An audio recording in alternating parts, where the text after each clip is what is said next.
what is a perfect rental? And this is a perfect rental, and we're going to show you why. So we're with Chris Badea from Mastery, and if we kind of look around, right, there's a lot of properties all the way around.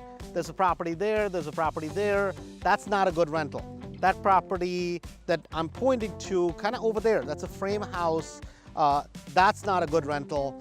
But on the other hand, this one is a great rental. And as we go through the house, you're going to see why. Not only it's a great house, but on top of that, the numbers on this thing work.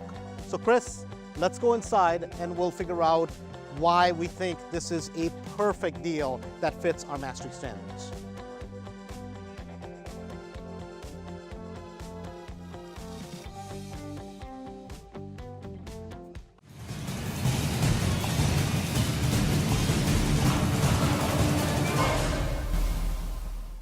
So Chris, we're in the house, right? The property is located in the middle of Evergreen Park, right? And why did you pick this particular layout and this property? The one thing I like about this house is the brick exterior. Okay. I plan on holding on to my rental properties forever. Okay. So I prefer that over a frame house because down the road there's less maintenance. The structure of the house is in excellent condition. Mm-hmm. It just needs a couple cosmetic upgrades. Right. I'm going to paint the walls, replace underneath the carpeting. There's hardwood floors and the bedrooms. Okay. I'm going to refinish And those. this is a two-bedroom house? This is a 2-bedroom, 1-bath house. Okay. Yes. It's And for Evergreen Park, and I want to kind of just look at the numbers really quick, right? I want to pencil out the numbers, but for Evergreen Park, I mean, this is a perfect setup. And let's kind of walk through into the kitchen. So 2 bedrooms, 1 bath, and then this is kind of kitchen, and you just closed on it yesterday, right? So you haven't touched it, you haven't done anything. No. The refrigerator, was left here, yes. was here as it is. It's in great condition. So with this type of setup, typically we kind of have a format. Are you going to change the cabinets? Are you going to change all of this? What are you going to keep? For a rental property, I'm going to keep the cabinets. I'm probably just going to change the countertop. Only the countertops? Only the countertops and the sink. And the sink, and Right. that's it. And that's it. I may paint the cabinets or I may just wipe them down, and if they come out fine.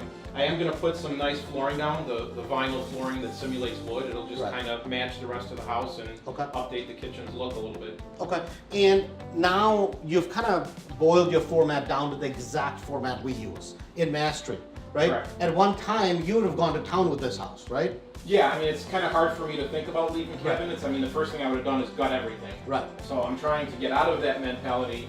For rental properties, it's different than Right. for a flip. And I noticed the roof on the garage needs to be done. So including the roof, in the basement, it's an unfinished basement. It's Right, unfinished. unfinished yeah. basement. A little bit of water came in, right, because of Correct. the sump pump. So there, are you going to finish the basement, or are you going to just leave it?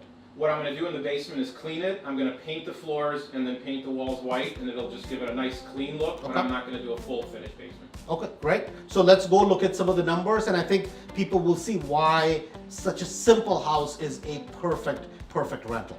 Right. Chris, let's look at the numbers, right? So this is a property, this is going to be your first rental property. And with somebody like you, obviously the goal is that you want a great quality property and you want great numbers. When we talk about great numbers, what are we looking for? We're looking for some basic benchmarks. 25% equity when all is said and done, right?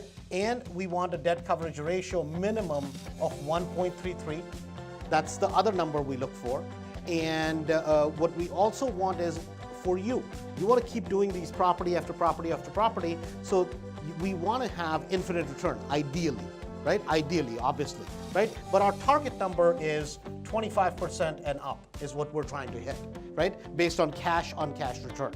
So those are the 3 numbers that are benchmarks. Anything close to that is good. But our expectation for somebody like you is you got to have kind of climb the Mount Everest every single time, right? So let's start with the purchase price. Purchase price is how much? $98,000, right? So 98K. Rehab is how much? $25,000, right? So approximately you're in the deal for about $125,000, right? Plus 5 or 7 additional costs, right? So I'm just going to put additional here. Additional costs. So you're into that property for $132,000. Now here's the key question. If you sold this property for retail, fixed up, for a flip, what does something like this sell for in Evergreen Park? This would probably go for close to 180 to 185. 180 to 185. So we're going to say, we're going to be conservative. We're not going to use 180. We're going to be at, say, 155, 160. Let's say 160, we know all day long you can get that value, right? For a rental property on a refi. So you're going to get about 75% of this, so most of your money here is going to come out. Yeah. So very conservatively, you're going to have 125 to 127 refinanced out of the property. Right. And every single month, because these properties are going to rent about $1,450, $1,500. So every month you have a cash flow of about $450 or so, give or take a little bit, correct? Right. Right? Your debt coverage ratio at that point is going to come in at about 1.66, right? So you pass this, which is you have equity in the property, right? You pass this one because your debt coverage ratio is this, and then your cash on cash return on this property, maybe you might have $7,000 invested. I mean, I think this is a gold mine, right? You can live with that. $7,000, $8,000 invested, and you're making about $5,000 a return. I mean, that's a 70, 80% cash on cash return, right? This is a perfect rental. I mean, it doesn't get any better. Great area, great location, great rental prospects, and guess what? All the numbers hit. So officially from Mastery, congratulations. Thank you very much.